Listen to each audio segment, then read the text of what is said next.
영지 젠보르 zor던 힘미장 오늘 모놈 젠보르가 되다 바크르 다른 감산도 셔말도 또 마도 제잔라게 샴사르 내전로 세링이 장금 자고 뒤지신 로엘라 좀 반조자라 소라 공기 도반 보르신지로 To liberate beings, please generate bodhicitta before teaching.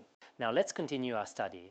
We are on the last of the 3 chapters about generating bodhicitta, where it has not arisen yet. That is, the chapter on taking hold of bodhicitta. Within this chapter, we are now discussing the procedures for taking the bodhisattva vow. And within the procedures of preparation, main practice, and conclusion, we are now on the conclusion. Within the conclusion, there is generating joy in oneself and in others. First, generating joy in oneself. This, in turn, can be divided into 2 aspects: feeling joy for accomplishing one's own benefit and feeling joy for benefiting others. Right now, we are talking about feeling joy for benefiting others. Generally speaking, after we have taken the bodhisattva vow, we should all have a sense of joy in our hearts. If we don't feel any joy at all or have any feeling, it may indicate that we do not truly value bodhicitta. If we don't value or protect bodhicitta, then in the future it's possible that when obstacles arise in the process of keeping the vow, we won't be able to overcome them with the most effective methods. So if we obtain something extremely precious, we always feel, I'm so fortunate to have received such a wonderful thing. We always want to protect it. If we lack such attitude, it may suggest that we do not understand the value of bodhicitta. So I've noticed that some Dharma friends, they keep their most precious things in the most secret places, whether it's something others give to them or something from their own home. Some hang them around their necks, others lock them in a box. We all have this instinct to protect what is most valuable to us. If it goes missing or we can't find it, we immediately search for it, feeling it must not be lost. Some people think that money is the most precious thing, so they always keep it in their bag. Some people value gold or silver, but for monastics, these things may not be so important. Some may not even know what is truly most precious for a monastic. For lay people, it might be gold earrings or necklaces. It's something of a tradition. Those who are a bit wealthy may value things like bank cards or other electronics. They pay special attention to these things. They see these as the most precious things in their lives and have a strong desire to protect them. In the same way, whether lay or monastic Mahayana practitioners, we have received bodhicitta through various means. Once we have taken hold of bodhicitta, we should always have this attitude of never letting it decline and never quitting. I think this attitude is truly rare and precious. Now, in the verse it says, "This is a resting tree for beings exhausted from wandering the paths of existence, the universal bridge that frees all beings from lower realms." This verse praises the qualities of bodhicitta. On one hand, it uses analogies to praise bodhicitta, and on the other, through this praise, we come to understand how precious bodhicitta is. Why is that? Because it is through bodhicitta that beings who have been wandering endlessly in the 3 realms of samsara can find rest and relief. When we study the Great Chariot, commentary on finding rest in the nature of mind, it also explains that through the teachings of its 13 chapters, sentient beings' minds can find rest. And in finding rest in meditation, through meditation and resting the mind, the weary minds of sentient beings can find relief. There are such teachings. And in finding rest in illusion, it uses 12 analogies of illusion or 8 analogies of illusion to help our exhausted minds find rest. So in the teachings of the lineage masters, there are many pith instructions on how to find true rest. Here it is also saying that since beginningless time, countless sentient beings have been wandering in the cycle of samsara. In this wandering, we see how pitiful beings truly are. All beings throughout the 6 realms of samsara are constantly tormented the 3 types of suffering. Suffering of suffering, suffering of change, and all-pervasive suffering of conditioning. And there is never a moment of rest. But if we give rise to this precious bodhicitta in our mind stream, from then on, we will not be so exhausted or in so much pain. So this bodhicitta truly is like a wish-fulfilling tree that brings cool shade. Some of us may have experienced this. After traveling a long, difficult road, especially when the weather is scorching hot, if we come across a big tree with cool shade and fruit, we feel incredibly happy. I remember back in 1986 when we went to Barkam for the summer retreat. During the retreat, we visited some nomadic areas to give teachings. On the way back from teaching, we hadn't eaten anything from morning until afternoon, and the road was very long. Later, we found a big tree by the roadside. Under that tree, we ate some fruit and rested very well. Now, nearly 20 years have passed, and every time I pass by that place, seeing that tree brings back a deep sense of comfort, and the whole scene from that time comes vividly before my eyes. So I think these analogies are really worth sharing. Sentient beings have endured a long and difficult journey since beginningless time. Finally, we have found the cool, sheltering tree of Bodhicitta.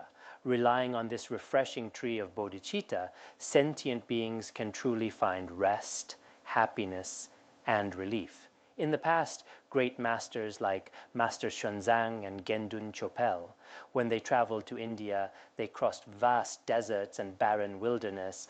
They passed through empty, desolate highlands. From their travelogues, we can see that they often felt a sense of desolation. There was a feeling of loneliness at that time. In the same way, when we travel a long road, we feel the same loneliness and isolation. If at that time we find a place to rest, we feel so happy. In the same way, all of us here have been weary and exhausted since beginningless time up to now.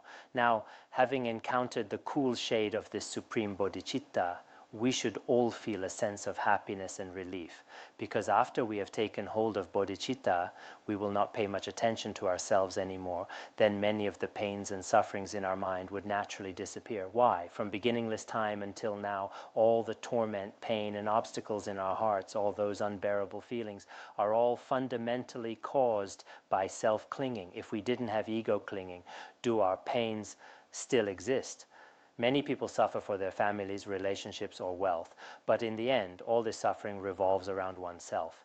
If we stop caring so much about ourselves and care more for others, our lives could truly be much happier. Most people are very unhappy. If we ask people around us, are they suffering for themselves or for others, we can reflect on this further. Many of us enjoy reading all kinds of books, movies, and TV shows. Especially nowadays, many lay people often watch all sorts of distracting things. Most people are crying and feeling sad every day. Are they crying for themselves or for others? We should all think about this carefully. How many people truly cry and shed tears for the sake of sentient beings? We can see the answer for ourselves. So from now on, let us strive not for ourselves, but for all sentient beings. Then the suffering in our hearts will disappear, and our hearts will naturally be filled with happiness.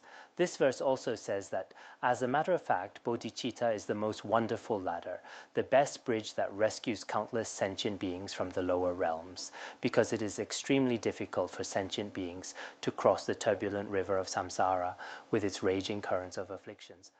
Without a bridge like bodhicitta, sentient beings will never reach the other shore of liberation. It's simply impossible. Only with such skillful means can they safely reach their destination. Our teacher, His Holiness, often said, whenever a genuine, uncontrived bodhicitta arises in your mind stream, from that moment on, you will never fall into the three lower realms. We have mentioned this before as well, because this is a crucial point, and everyone is very concerned about it. Will I fall into hell or the realm of hungry ghosts? But if we truly give rise to this mind, we won't fall into lower realms. Even if we do fall into the lower realms, we will be liberated in just a snap of the fingers, in an instant. We have also studied this in the extensive biography of Buddha Shakyamuni, how in a previous life Buddha Shakyamuni was born in the hell, who gave rise to bodhicitta for his friend Kamarupa. As long as he gave rise to bodhicitta, he immediately attained a higher rebirth. So, if we truly have bodhicitta in our mind stream, there is no need to fear being reborn in the lower realms. So, before we die, it is best not to lose bodhicitta.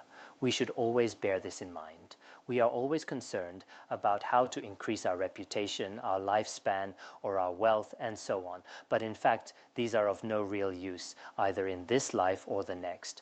What is truly useful is the virtuous mind, that we carry from life to life. Sometimes we feel we have bodhicitta, sometimes we feel we don't. Maybe I'm just pretending to have bodhicitta. But even if it's just pretending, I hope it will never fade away. This truly is my greatest wish in this life. Now that I'm getting older, things like career or other goals don't really matter anymore.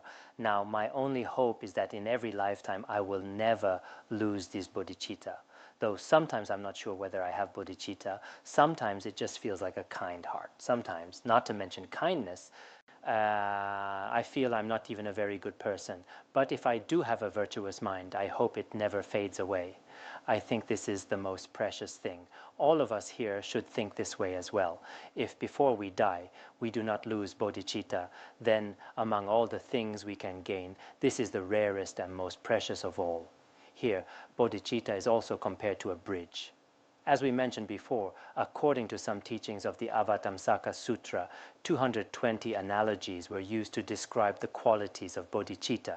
So here, we should know its preciousness so that we can give rise to joy and help all sentient beings do the same. The next verse goes like this.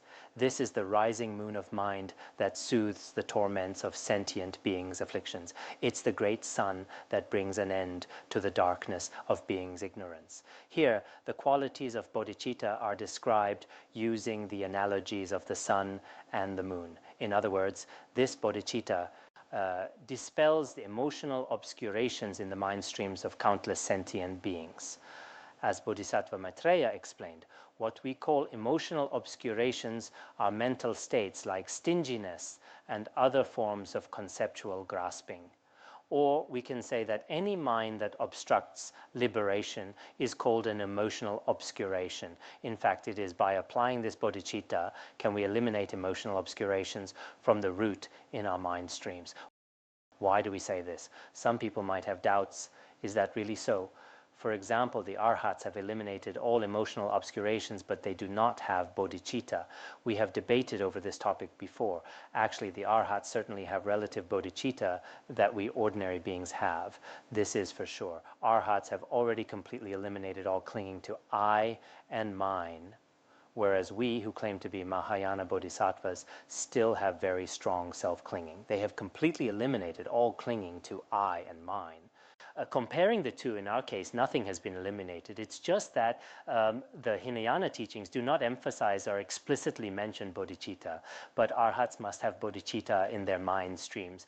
Otherwise, their clinging to I and mine would not be eliminated at all.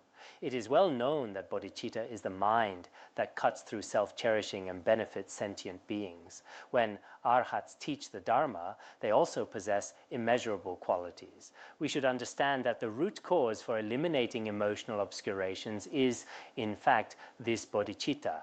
Also, this bodhicitta is like a brilliant sun which dispels the cognitive obscurations in our mind streams. These cognitive obscurations are what hinder omniscience. As we have discussed earlier, cognitive obscurations are, in fact, the subtle habitual tendencies. The only antidote to eliminate cognitive obscurations is also this bodhicitta. Of course, this should be clear to everyone.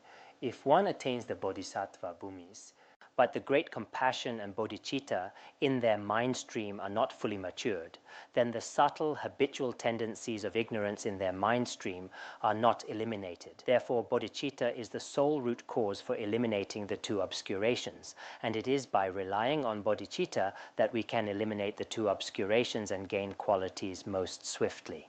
The teachings are explained in detail in the Avatamsaka Sutra and the Sutra of the Question of Subahu. If you have time, you should look them up. Open these Mahayana scriptures and see for yourself the qualities of bodhicitta. Then you will understand the reasonableness of these qualities of bodhicitta. Consider the logic behind it. Nagarjuna explains this very clearly in the Precious Garland, so we should also read the Precious Garland from time to time. In the Precious Garland, the benefits of Mahayana practice, especially the reasoning for the extraordinary qualities of bodhicitta, are explained very clearly. But ultimately, who has truly proclaimed the ultimate qualities of bodhicitta. In fact, even great masters like Shantideva and Nagarjuna did not claim to explain them by their own power. So as we can see from the very first verse of the Bodhicharyavatara, Shantideva did not speak of anything that the Buddha himself had not taught. So as some teachings say, even bodhisattvas on the 10 bhumis cannot fully express the true qualities of bodhicitta. In fact, the qualities of bodhicitta are the domain of the omniscient Buddhas. In any case, we should practice bodhicitta day and night. The power and function of bodhicitta cannot be matched by any other virtuous mind. So Lord Atisha often recited a particular verse in praise of bodhicitta, eliminating all lower realms, freeing from all obstacles, bestowing the fruit of perfect enlightenment, homage to bodhicitta.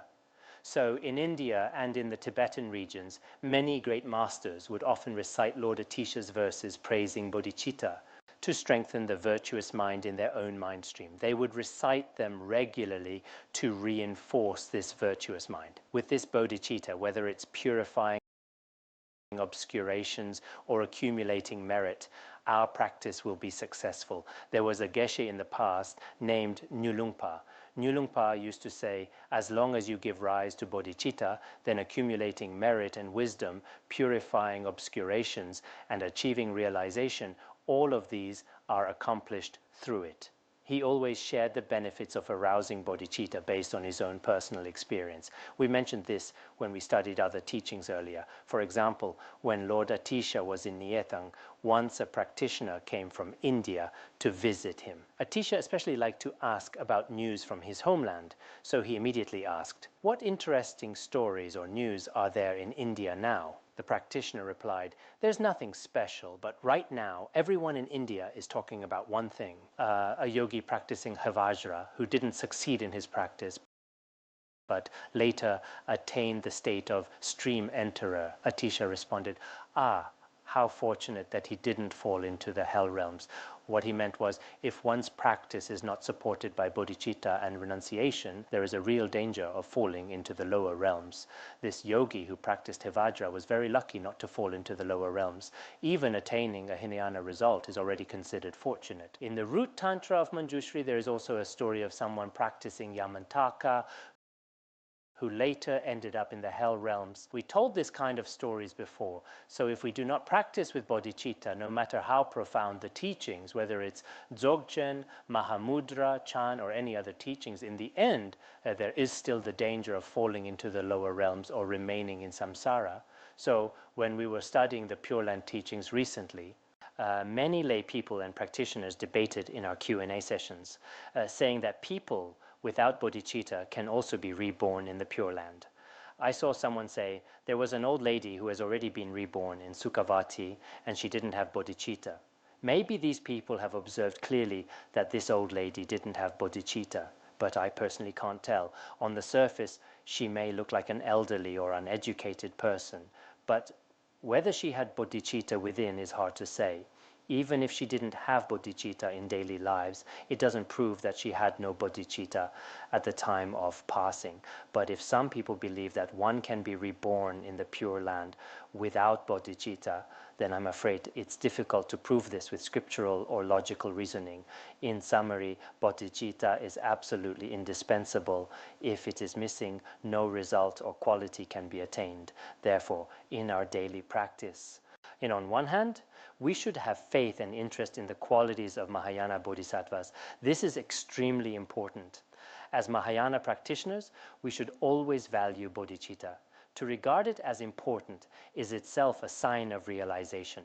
Some people, when they receive blessings, they say, when I go home, I hope I can return home smoothly. Please bless me so that I won't have diarrhea in every lifetime, and so on. But I think these kinds of wishes are not so meaningful. Some people, however, make very noble aspirations. They say, please bless me so I can do more for sentient beings. Please bless me so that my bodhicitta will never decline. Upon hearing this, one can tell this person has a Mahayana disposition. There are some people who I've never met before. They may appear not very attractive or clean at first glance, but in fact, this person may have a very good heart. This does happen. So I think we can often tell from a person's words and actions what their motivation is and what they are interested in. In short, we must never forget this bodhicitta in our own mind stream. There is another verse that follows. It is the butter that emerges from churning the milk of the true Dharma. This bodhicitta is not only the antidote to the two obscurations, it is also the most refined, purest essence, like the finest butter churned from the milk of the Tathagata's true Dharma. So all the teachings given by Buddha Shakyamuni, the Tripitaka, the 12 sections of scripture, or the 84,000 Dharma teachings, can all be summarized as bodhicitta. As Patrul Rinpoche said in the words of my perfect teacher, the purpose of all 84,000 teachings of Buddha Shakyamuni is to teach this bodhicitta. Without bodhicitta, no matter how profound the teachings we practice, in the end, there will be no benefit. This is the general idea of teachings in the words of my perfect teacher. So all the 84,000 Dharma teachings are likened to milk. Without churning, milk cannot yield butter. Likewise, only by relying on qualified teachers and engage in hearing, contemplation, and meditation can we extract the essence of bodhicitta. If we do obtain bodhicitta, then we can gain all Buddha Shakyamuni's teachings. Not only teachings of Buddha Shakyamuni, but also the sublime path and all these supreme results of all Buddhas and Bodhisattvas of the past, present, and future. These are all achieved through bodhicitta. So we should understand that among all Dharma teachings, bodhicitta is the most precious, the most essential, the very best thing. So please do not think, when I have time, I'll study a little, or when I have time, I'll take a look. When studying the Bodhicharyavatara and Mahayana Dharma, we should first recognize that it is our own duty to study before we attain realization. So there's no need to make a lot of excuses. This is unnecessary. Right now, the atmosphere for study is quite good in some places, while in others, perhaps due to karmic conditions, people tend to hesitate or negotiate. This does happen.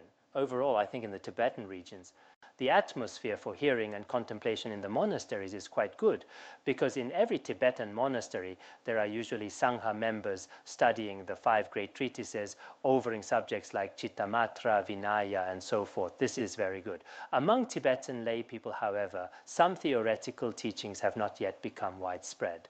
One reason is that traditionally there have been some restrictions, and also there are still many illiterate people in the Tibetan regions. Overall, the study of Mahayana Dharma in the Tibetan regions is more flourishing in the monasteries. Looking at the Han regions, I feel that the study of Mahayana Dharma is actually a bit better among lay people, because among lay people there are many lay groups, and they would gather on Sundays to study, discuss, and contemplate together. This is quite common. In some monasteries, the daily routine is filled with receiving guests, selling tickets, and so on. Some of them, in their own Buddhist academies, offer courses in politics, law, English, and Chittamatra, and so on. But there are not many courses for teachings that actually help bodhicitta arise in people's mind streams. I'm not criticizing any particular Dharma center. That is not my intention. In some Han Buddhist monasteries, monastics really need to further strengthen their study and contemplation on the Dharma. If there is no study and contemplation in the monastery, then it's not good for lay people who have families, jobs, and many afflictions. Not to mention other afflictions, just to deal with daily life is a big source of trouble. They must spend a lot of time on it. For lay people, truly spreading Mahayana Dharma may not be very realistic. But in some Han Buddhist monasteries, they did not emphasize study so much due to some traditional reasons. Also, historically, unlike Tibetan Buddhism, there hasn't been as much debate, tutoring, or dedicating all day and night to study, memorization, and so on in Han Buddhist monasteries. Of course, there are a few Dharma centers that do have this, but it's not as widespread as in the Tibetan regions. I think in the future, as long as some great masters or monastics have ability, they should not only focus on the basic teachings, but also on the most important Mahayana teachings. Mahayana teachings should be promoted not only among lay groups and communities, but even more importantly within monasteries and Buddhist academies. This is not about any particular ethnicity, nor for any individual to take credit. It's about improving our own Buddhist culture and knowledge, and it will bring great benefit and make a real contribution to the flourishing of the Dharma. So, based on our experience with promoting Mahayana study, and from what we have observed, some monasteries may need to improve their level of study. For example, when I was teaching the Heart Sutra in one place, all the lay people listened from beginning to end, while the monastics from a certain monastery came at first. But halfway through, their abbot lost interest and left, and gradually more left in the end. Only a novice monk remained. I felt a bit sad at the time, but honestly, it didn't really matter to me. I just gave my teaching on the Heart Sutra as planned. It was just one class. Of course, this doesn't represent all of Han Buddhism, but in some places this does happen, even now. Especially in some lay groups, there are more and more people who keep studying without interruption. This is a very noticeable trend. But in some monasteries, the situation is not ideal. So I hope we can take a fair and balanced view and look at the current state of Buddhism. Who is really spreading the Dharma? Is it the lay people or the monastics who are spreading the Dharma? If it's the monastics, then which great masters are leading the way? This is something worth considering. As I just mentioned, Buddha Shakyamuni regarded Bodhicitta as the most precious among the 84,000 Dharma teachings. For countless eons, the Buddha reflected deeply and saw that this awakened mind is the most beneficial. We've already discussed this before, and everyone should understand the meaning. Therefore, Buddha Shakyamuni also believed that Bodhicitta is the most precious and most helpful for sentient beings. In the future, we should also try our best, like Lord Atisha, to go everywhere and teach Bodhicitta. At first, people may not know what Bodhicitta is, but gradually they will come to understand Bodhicitta, just as in the Tibetan regions when Patrul Rinpoche spread the Bodhicharyavatara. Before Patrul Rinpoche spread it, whether it was the Sakya or Gelug schools, the Bodhicharyavatara was not widely taught in Tibetan Buddhism. In his prayer, Patrul Rinpoche is also described as an emanation of Shantideva, and this is really true. Our teacher, His Holiness, also said that ever since Patrul Rinpoche was born into this world, the Bodhicharyavatara has flourished in all the great monasteries of Tibetan regions. We could say that the Bodhicharyavatara began to be widely taught in all the great monasteries from that time on. So I hope that in the future, in all the great monasteries or in other gatherings and groups, we can make the Bodhicharyavatara and Bodhicitta the main focus of our Dharma promotion. If we do so, it will bring tremendous benefit to all sentient beings. I have to remind everyone that the true essence of Mahayana Dharma is Bodhicitta.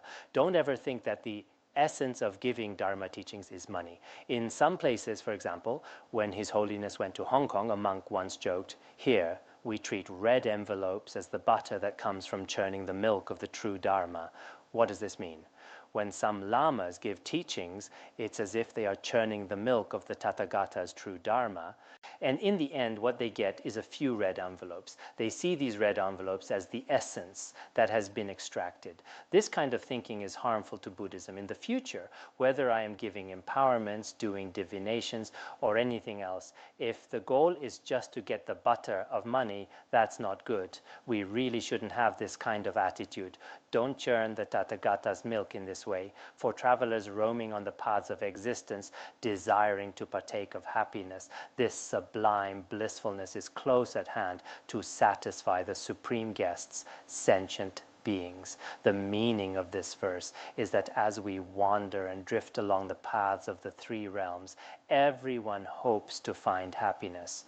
So what is the only true remedy for everyone to find happiness? The only way is through bodhicitta. If one possesses bodhicitta, it can fulfill the wishes of all sentient beings in the entire universe. So if we truly want to help and benefit sentient beings, bodhicitta is absolutely indispensable. Of course, in this vast world of sentient beings, countless beings are all striving to achieve their own goals. The renowned master Gendun Chopal once said, and we often quote this teaching, that even a blind ant is busy seeking its own happiness, and a legless earthworm is striving for its own happiness. In short, all beings in the world are busy searching for their own happiness. And this is true. From Brahma down to the beings in the hell realms, all these countless sentient beings are actually seeking their own happiness. But how many beings actually find true happiness? Very few. Sometimes when we go to big cities, we see the bustling crowds coming and going. We notice that many people are busy making money, doing business, or for their bodies, shopping and so on. There are all kinds of people doing all sorts of things. Sometimes it looks just like an anthill or a beehive. There's really no difference. But what are all these people rushing about for? It's all for themselves, for their own happiness. So if these beings who are so busy for their own happiness could give rise to bodhicitta, even for a moment, then all their wishes would be fulfilled. Sometimes we can see this too. In the past, great masters would practice bodhicitta in the mountains, in solitude, for the sake of sentient beings. Their lives were very simple. Their dwellings and possessions were plain and basic, but the happiness in their hearts was beyond description. Whereas in today's world, those who are wealthy or have status and property, do they really have happiness in their hearts? I think from the president of a country down to the poorest beggar, very few people truly have the meditative joy that practitioners have. Why is that? It's because they have never trained in bodhicitta. If people today had cultivated bodhicitta, their hearts would be truly happy and joyful, and their lives would be truly wonderful. So I think all of us here should, on one hand, in our daily lives, try to be happy and joyful and remember that bodhicitta is absolutely essential. On the other hand, we help our family, society, and other sentient beings through various means. We should do so with the spirit of spreading bodhicitta, or help others in the way of bodhicitta. This is of the greatest benefit to sentient beings. So we should always regard bodhicitta as the most precious thing in the world. This is extremely important. If we recognize the preciousness of bodhicitta, then, as I just said, we will always value it highly. Without such recognition, we may be less interested in bodhicitta. We simply won't care about it. Just like the great masters of the past said, it's like offering weeds to a hungry dog. It has no interest at all. That's not a good attitude to have. I hope everyone will not treat virtuous Dharma and Mahayana practice with no interest, like putting greasy food in front of someone with gallbladder disease. Whenever it comes to benefiting sentient beings, don't just act indifferent. If today we ask for volunteers to help spread the Dharma and benefit beings, even if some people aren't selected, if they put your name down, it shows they truly have bodhicitta. No matter if you're a tutor or whatever your role is, some people speak very well and their actions are usually in accordance with the Dharma. But when it comes to benefiting sentient beings, they show no interest or initiative. Some people might even want to step back from such activities. When others see this, they might think perhaps they are more inclined toward the path of pratyeka Buddhas. When it comes to helping sentient beings, they have no interest, but when it comes to benefiting themselves or seeking something for themselves, they are full of enthusiasm. You can often see a person's disposition from these situations. So in the future, no matter what, when it comes to benefiting ourselves, it's fine to participate less. But when it comes to helping sentient beings, whatever the activity or project, everyone should actively take part. In this way, it will bring tremendous benefit for our cultivation of bodhicitta. Right now, we are like students in training. Our altruistic mind cannot possibly reach the level of a first Bhumi Bodhisattva in just one day. The realization of Buddhas and Bodhisattvas is accumulated over many lifetimes and eons. But in this very life, we can make a good start. Before we die, we should always remember day and night that this bodhicitta is the most valuable thing we possess. Of all the things I own, I must never let this bodhicitta be stolen by the thieves of lost mindfulness and awareness. We must protect it at all costs. Even if I lose everything else in my home or outside, it doesn't matter that much. As long as I always have this bodhicitta, I believe that our practice will definitely progress. So all of the above is about generating joy in oneself. I don't know if you feel any joy, but I feel pretty good about it. Even though there's not much in my own mind stream, I still feel it's a great fortune to be able to share these teachings with you. Even if I don't have bodhicitta in my own mind stream, it's like a deaf person singing. They can't hear themselves, but if others hear it and feel joy, that would be wonderful. That's a very fitting metaphor. So I think if we really do have an interest in bodhicitta and develop a sense of its preciousness in the future, that is the very purpose of teaching this section. Next is the second point, which is about bringing joy to others. Today, in the presence of all the protectors, I invite all sentient beings as my guests to Buddhahood, and till then happiness. Gods, demigods, and everyone rejoice.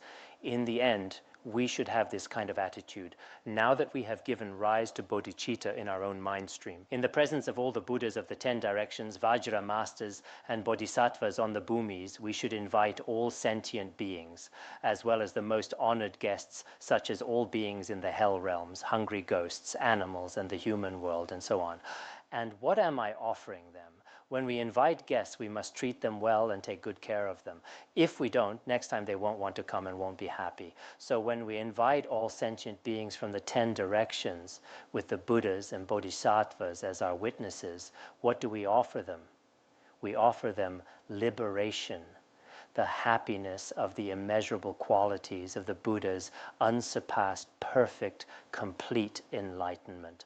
Before they reach that state, I offer them the temporary happiness of the human and celestial realms.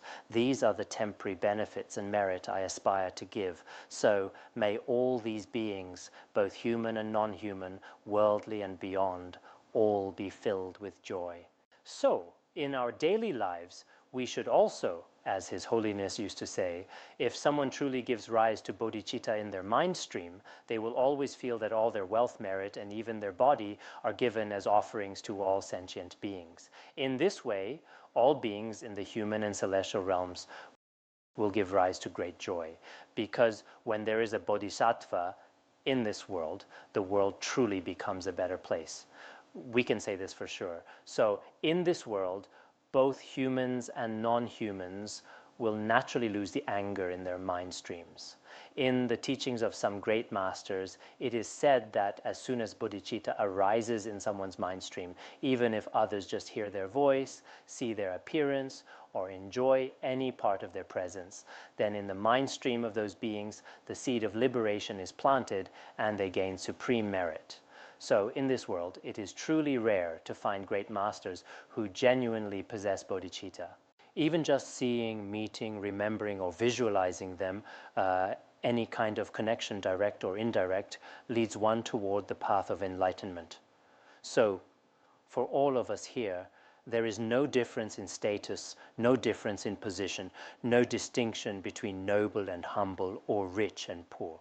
If our mind stream becomes a vessel for the Mahayana, a worthy vessel, and we have bodhicitta in our own mind stream, even if others look down on us or mistreat us, in reality, we have become a protector for sentient beings. So in front of all sentient beings, we can say, all beings in the human and celestial realms, you should all rejoice. I have now become a bodhisattva. We recite this every day, but in reality, we may not know the meaning. Every day I recite, now I have become a bodhisattva. You all shouldn't be sad. Be happy. I will definitely save you. And when the time comes, I will grant you the happiness of the Buddhas and Bodhisattvas.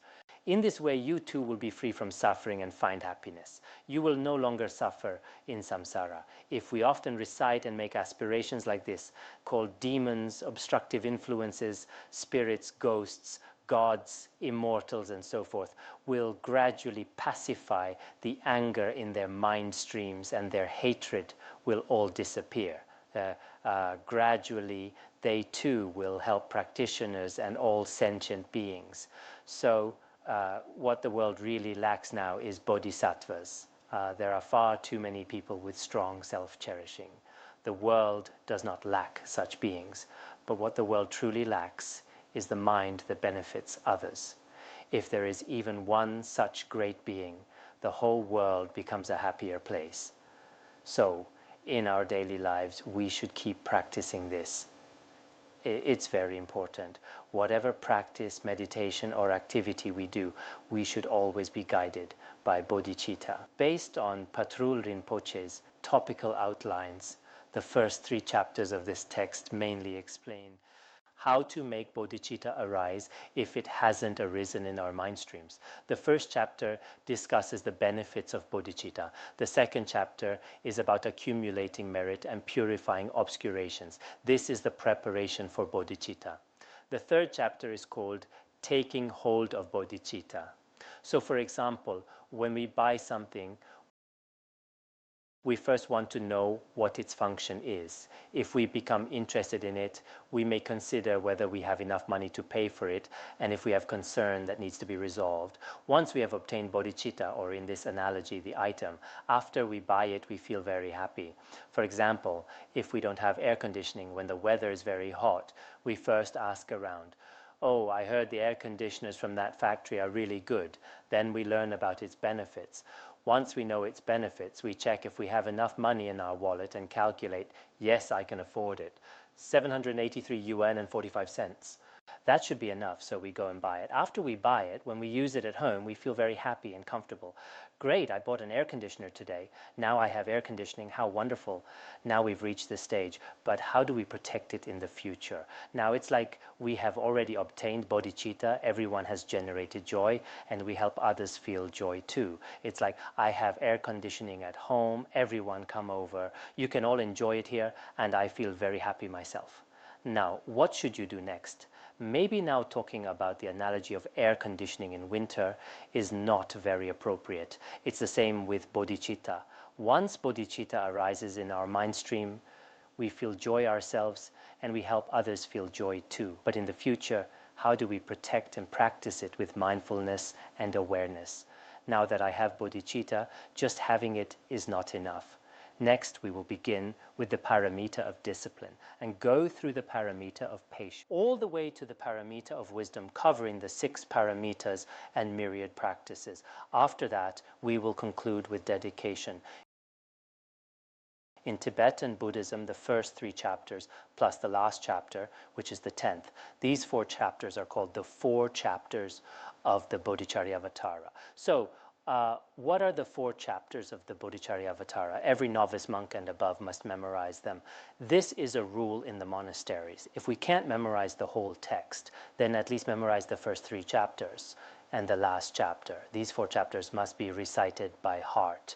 When people first start studying Mahayana Dharma, they must memorize them. So for Dharma friends here, even if your capacity is not great, I still think you should try to memorize them. I see some Dharma friends, even at 70 or 60 years old, can still memorize them very well. If they have this interest, then young people really don't need to spend every day just eating and drinking. Sometimes a person's quality is related to their learning. I see some people here who are quite learned. They always talk about Mahayana Dharma in daily lives. They are very interested in such topics. But when it comes to trivial matters, such as eating and drinking or other small things, they are not very interested. But some people are just the opposite. When it comes to small, insignificant things, they become interested right away. But when it comes to important topics, they start to get sleepy or just don't want to listen. As a matter of fact, a person's quality, wisdom, and character are reflected in their words and actions. I hope that when it comes to important matters, everyone will talk and think about them more. That's how it should be. As for less important matters, it's fine whether one talks about them or not. Usually after class, everyone is chatting noisily, but whether they're talking about important things, I hope everyone will also reflect on your own mind and speech. People with wisdom are willing to speak about important topics. For things that aren't so important, just observe and reflect. This is what Mifam Rinpoche taught in the section on speech and the just king. All right, we'll stop here for today.